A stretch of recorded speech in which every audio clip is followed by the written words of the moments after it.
You're watching UATV English. We broadcast from the heart of Europe, Ukraine's on air. My name is Anna Nichenko. Hello and welcome. The upcoming performance called the election of Putin of the Russian Federation we will discuss today.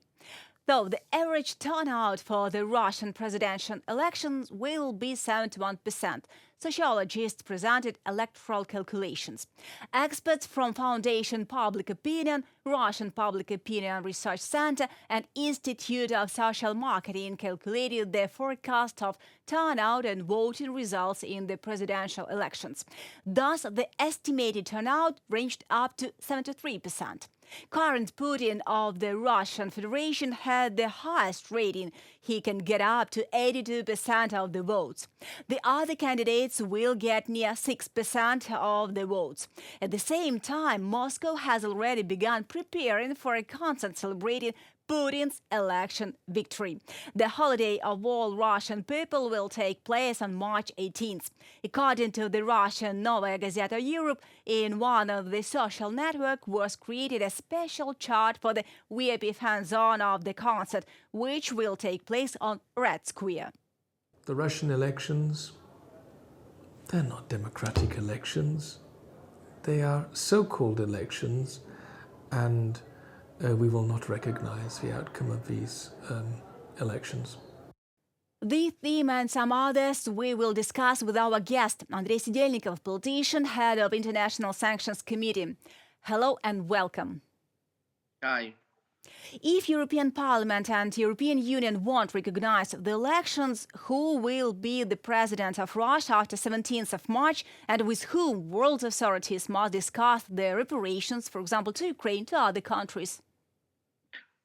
The problem is that there is no elections in Russia, so we could discuss a lot of things about it, but as a fact, it's not my real personal opinion.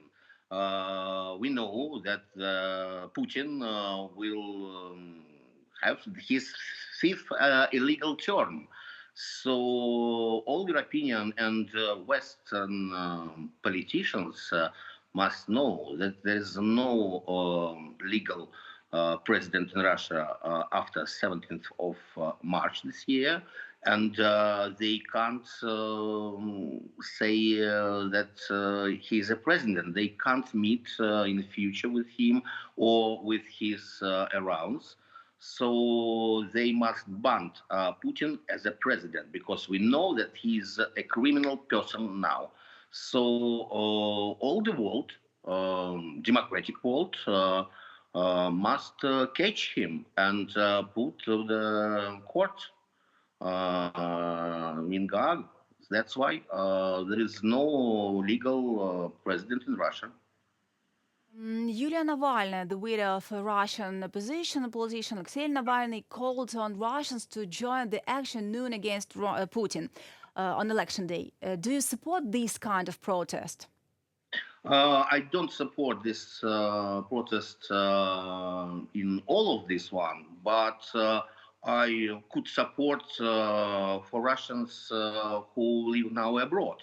And they could come to the polls, to the Russian embassies where the voting will be, and have rally, but not to vote. If you come to the polls and vote how you want, it doesn't matter now, you will make a crime. And people who will vote on these elections will make a crime, and they will be criminals. And in the future, revenge will come to them too. If we are talking about what could Russian opposition do in such period, the only way, for my opinion, is to support armed forces of Ukraine and Russians who are fighting back to back with Ukrainians now. There is no other legal ways. There is no elections, as I said before, in Russia, and the power can't change in Russia by elections.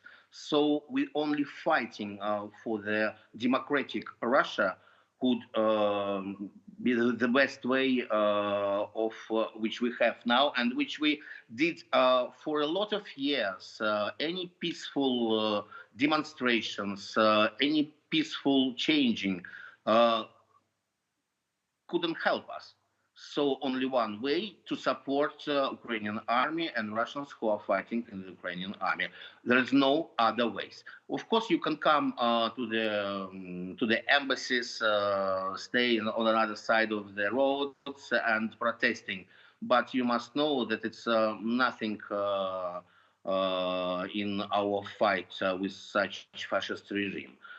We need to ask politicians in the West not to have connections with Russia, not to have connections in politics, in economy, or in culture.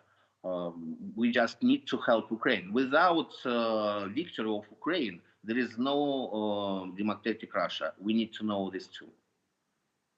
Of Navalny, who do you consider to be the main opposition person in or maybe outside Russia?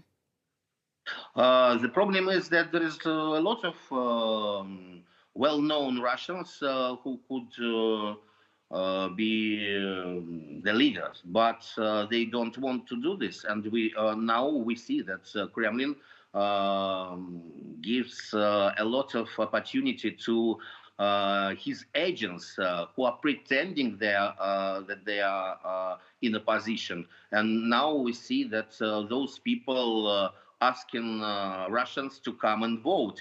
It doesn't matter how to vote. Just come to the polling stations. If we know that in Russia it will be difficult if you are working for the state or for the regions, but Russians, a lot of Russians who are now living abroad, who escaped from Russia for political reasons, they need to go to polls and vote. But some well-known Russians, I don't want to name them, Russians who are looking for the information, they all of them know such people, and they're doing crime for themselves. And they ask to make crime for the Russians who will come to the elections. So it's very difficult to name any one person. But what we need to do, I already said before, we need to support Ukrainian army. And after this, we will make roundtable discussions, forums, or whatever. We will discuss again and again who will be the leader if we need one person. But I'm not sure that the future of Russia will have president chair. Maybe it's better to have parliamentary republic, but it's a discussion question. Speaking about future of Russia, if you get power in Russia, what future scenario do you see? Maybe the transfer of part of the state management to other countries, as in Germany, for example, for 40, 50 years. Maybe cooperation with those people who currently serve Putin's regime, in particular the Central Committee, employees of ministers. And if you plan to put all your own, then where will you take them, people? If we're talking about me, I will. I don't want to return to Russia in any position. In my life now, and what I did before, and what I'm doing now, it's my personal way, as I understand. I need to make revenge for those who supporting Putin for a lot of years, and who maybe they are turning around now. We know such person too.